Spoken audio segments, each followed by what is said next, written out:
All right. Hello, everybody, and welcome to Smart With Your Money Live.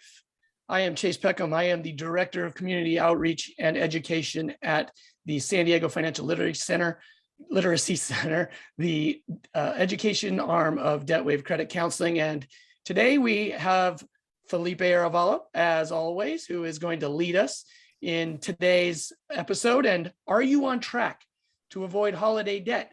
Yes, it did just turn to the first day of September. We are barely, not even really, but kind of out of summer heading into fall, and we're going to talk holidays. You know, it's funny, as I was driving through town the other day and I saw the Spirit Halloween store pop up and shook my head and said, really? Already? And then now I got a Christmas tree background and we're doing holidays. And it may seem like, oh no, they've lost their mind, but we really haven't. Ideally, you've been saving for your holidays all year long, but if you haven't, you know, it's time to start and it's time to get going. So today we hope to have some useful information. First, a countdown timer. There is 115 days until Christmas. I didn't count, I took Google's word for it, but it's really, it's something where it's right around the corner. And, you know, I even tweeted out this morning, if you haven't started your New Year's resolutions, get going. You got 4 months left. This year is, like every year, going by very, very quickly. So it may seem like we're ways out, but really it's not. So we're right around the corner. Time to get started. First, make yourself a gift list.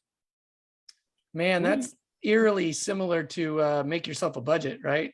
It really is. And it's something where it's like, who do you need to give gifts to? You know, you don't necessarily have to give gifts to everyone in your life. You know, the neighbor probably can, you know, hey, happy holidays, and then you're good, you know, unless you're really close with your neighbor. But who do you have to give gifts to? Make a list. Kids, parents, siblings, whatever it is. And then this gives you time to modify your list and make sure that you didn't miss anyone, but also make sure that you can, you know, pare it down. But also I mean, you think about the fact that how many times when you wait to the last minute, do you think of all these people that you should give gifts to, but you're not really thinking about it. You're reacting.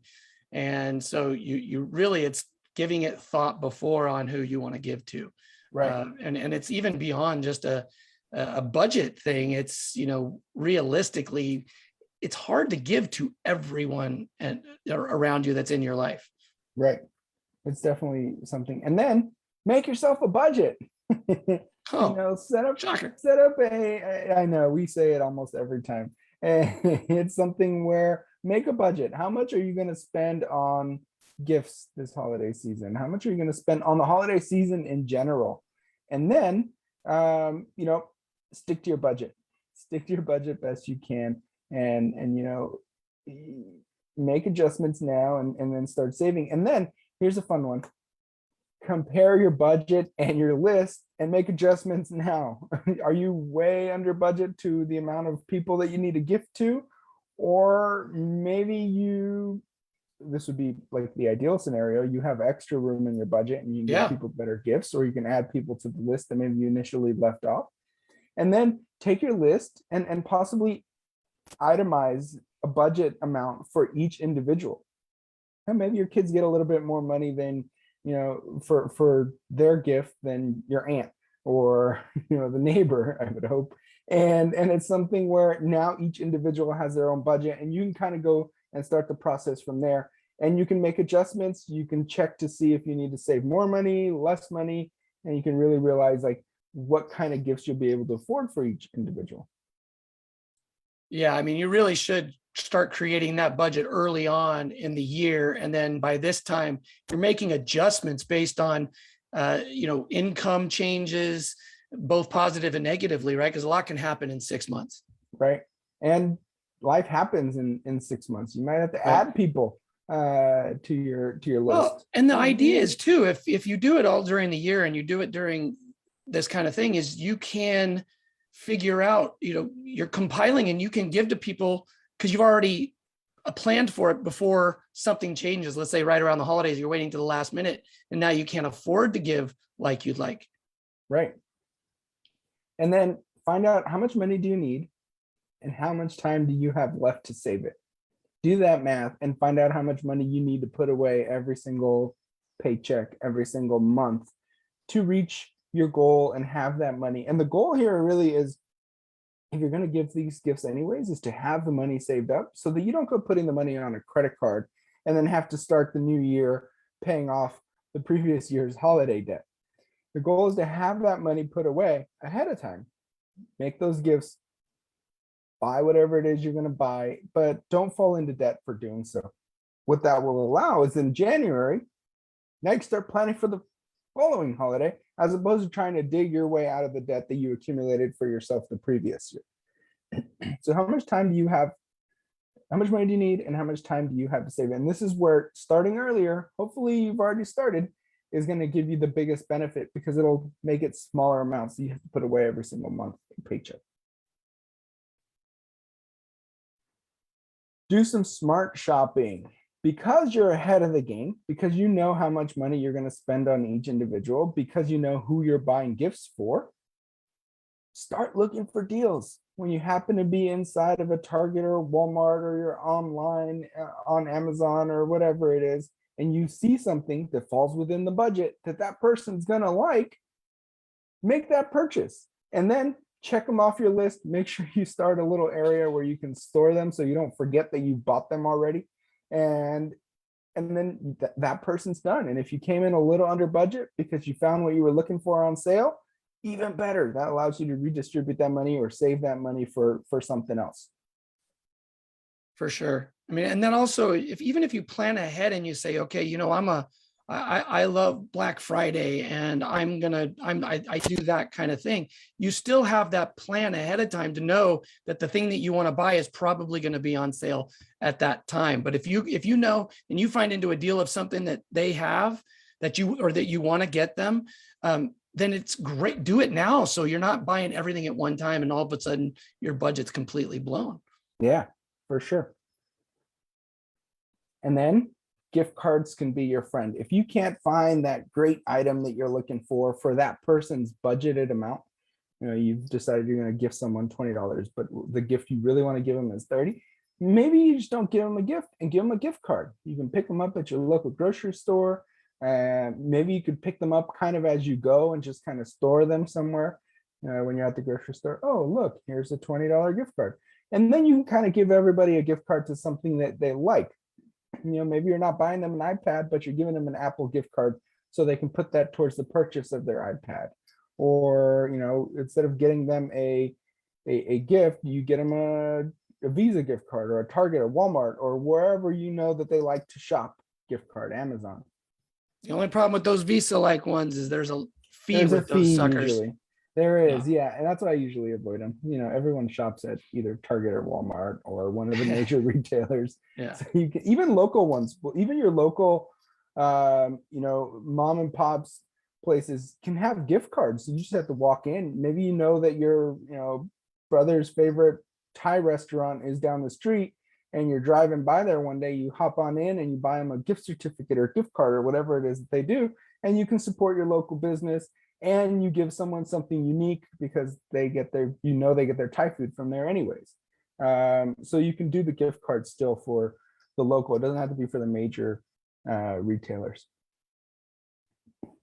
Then look at your list, see who's on there, and who can you replace a monetary gift, something that's going to cost you money, for a free one. You know, I'm thinking, you know, maybe you offer to shovel someone's snow, or you offer to wash their car, or even better yet, if you have some parents on your list, you offer to watch their kids overnight so that they can go do a date night, so that they can do a staycation, so that they can go do, you know, hopefully the kids are easier than this. Sometimes I feel when, you know, my sister-in-law watches my kids, this is how she feels. Like, oh no, because they tend to be a little high energy. But it's something where, you know, that might be something that the individual appreciates more than what you would have purchased for a dollar amount. That's funny. And that reminds me of the Friends pocket. episode when Joey gives coupons to It's kind of everybody. Exactly. But you know what? It's the thought that counts, one, and two, It's the can thought be that counts really unless good. you're the person receiving that gift. Right. No, it's true. You're right, though. But that could be a really cool thing. And if they do date nights and things like that, that saves them money because they don't have to go out and find the hassle of buying Very good point. getting a babysitter, paying for a babysitter. So there is a monetary value for them. For it doesn't sure. cost you anything though. So absolutely, and that's always it's a cool. and you can have you're fun. giving thought to it. Right. Like my sister-in-law did for Sarah's birthday present, she offered to watch the kids so we can go do a date night. And that's really cool because it gives you a chance to go away, not worry about the kids, and we can do a date night without having to pay for a babysitter. And then buy in bulk. You may have heard there was one year I gave everybody SDSU hoodies. It's true, it did happen. Did I buy them in bulk? Absolutely. They had like a buy 10, get a deal. So why not? Everybody might have been the only person who took advantage of that deal. But you can buy the items in bulk if everyone, your family enjoys the same thing. I didn't get a bulk deal for the air filters because each car is different. But it's something where even gift cards, you can get them at like a Sam's Club or Costco. Sometimes they have like a 4-pack of $25 gift cards for $80, where you can save right there 20%, and everybody still gets the face value for the gift card. So look for those kinds of deals. They have them for local restaurants, where maybe you purchase $100 worth of gift cards for 80 or whatever it is. Or sometimes they have, I know, like if your whole family likes to shop at Target, they have a gift card day where you save like 10% off gift cards. Maybe you take advantage and you go buy everybody's gift card that day, save yourself 10%, and everybody gets face value on those cards. So look for bulk deals when available. And then don't forget to plan for non-gift expenses. Do you travel? Are you hosting? Maybe you're not traveling and people are going to come visit you, and that's added expense. Nicer meals, you go out to eat. Maybe you guys all have a tradition to go out for a holiday dinner, holiday brunch, whatever it is. That's an added expense that all kind of comes in at the end of the year, if that's your holiday season, and that can get expensive. So make sure you incorporate those added expenses into your budget. That's so true. Carrie and I were just talking about, we got the holidays. We go, it's our year to go back east to visit her family, and we've got to get that in order. And the earlier we get those airline tickets, the better. Right. You guys are brave. I couldn't do the crowds on holiday travel. I just. Yeah, well, what we do for family. It's for family, I know. And we have a brand new little niece that we haven't seen yet, and that's true. Have met until then. So yeah, remember, holidays is about family. It is.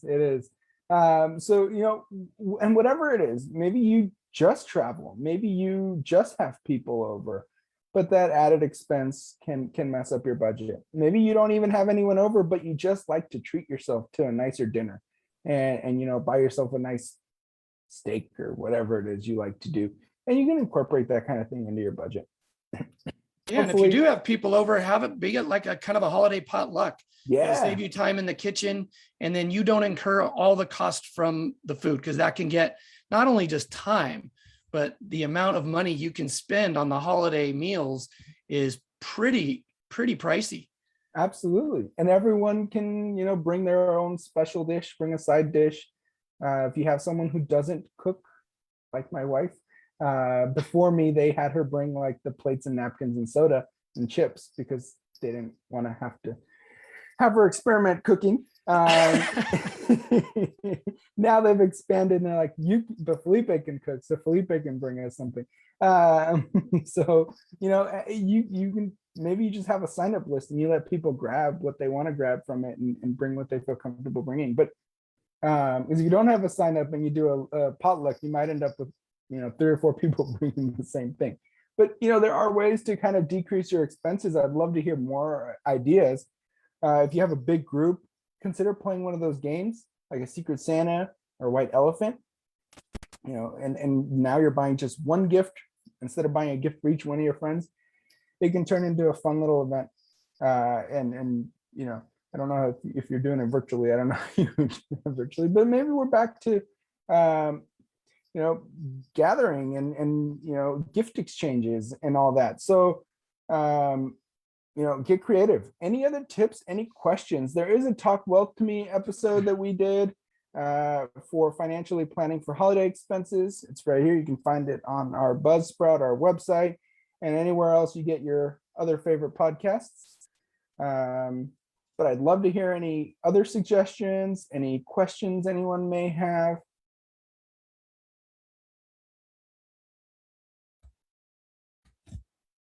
That's awesome. The QR code works well. Ah, good. I just tested it while we're live. So thanks, everybody.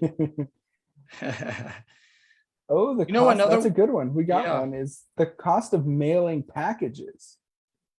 So you bought the gift and it's great, but now what are you gonna do with this bulky gift if the person doesn't live near you? You got to pay for shipping, and you do have to make sure you include that into your gift cost if you're going to have to ship it across the country, or buy it from a retailer that's willing to ship it directly to them for free, like Amazon. Right? Amazon.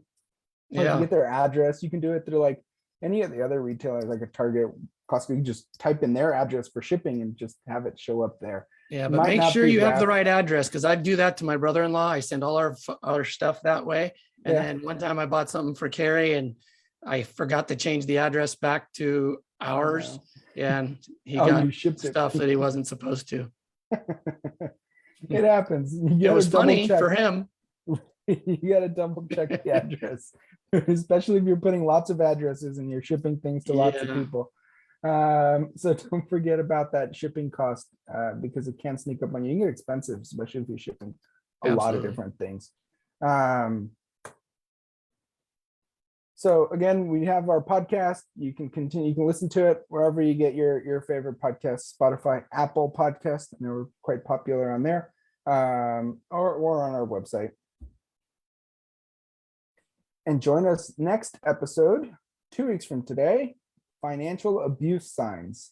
A very important topic, and what to look out for. What to look out for when you're looking out for loved ones or wherever the case may be, and then hopefully some ideas. Someone mentioned a question. Yeah.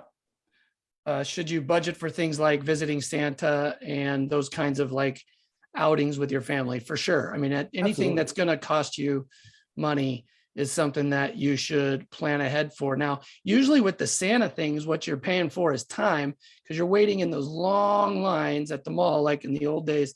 But then they really get you because of the cost of the photos. Yeah. Right. Yeah, that's a big one. But if you want that picture of your kid sitting on Santa's lap, screaming, crying, so you can show it to them later on how chicken they were of Santa, which we do every single year. It's great.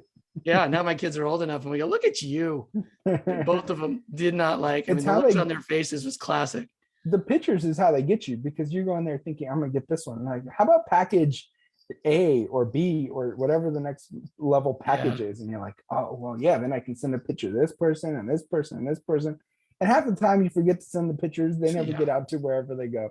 So I like the one with the digital option, and then I could just print one if I want to, or not print one.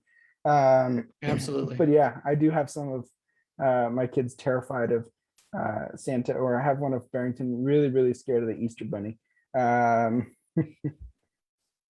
It's a cost, and yeah, you want to, whatever outings, whatever activities you have. Maybe you're near skiing and you like to go on a holiday ski adventure, and you got to pay lift tickets and whatever it is. Include all that into your budget.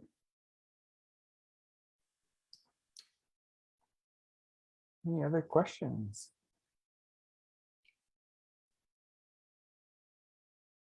All right. Well, all right. Thanks everybody for joining us, and we look forward to seeing you in a couple weeks. Oof.